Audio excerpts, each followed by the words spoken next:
Star heroine Samantha విడాకులపై మంత్రి కొండా సురేఖ చేసిన comments తీవ్ర దుమారం రేపాయి.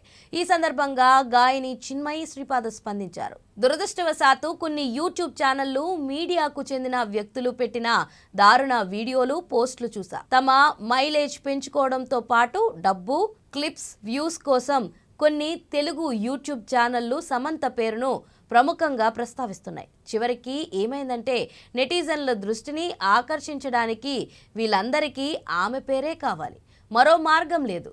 ఒక్క విషయం అయితే ఖచ్చితంగా చెప్పగలను, కలలో కూడా ఆమె స్థాయిని ఎవరూ అందుకోలేరు. వీళ్ళ కర్మ కాలిపోవాలని కోరుకోవడానికి నవరాత్రికి మించిన మంచి సమయం మరొకటి లేదు అని ఎక్స్ వేదికగా ఆగ్రహం వ్యక్తం చేశారు. ఈ సందర్భంగా ఓ నెటిజన్ పెట్టిన పోస్ట్కు కూడా సమాధానమిచ్చారు. బీఆర్ఎస్ హయాంలో జరిగిన ఫోన్ ట్యాపింగ్ పై సమంత ఖచ్చితంగా స్పందించాలి.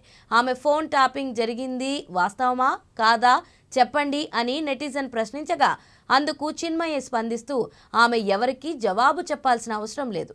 రాజకీయ నాయకులు నోటికొచ్చినట్లు మాట్లాడతారు, చేయాల్సింది చేస్తారు, వాళ్ళు ఎవరూ జవాబుదారీగా ఉండరు అని సింగర్ ఘాటుగా బదిలిచ్చారు. ప్రస్తుతం ఈ వార్త నెట్టింట హాట్ టాపిక్గా మారింది.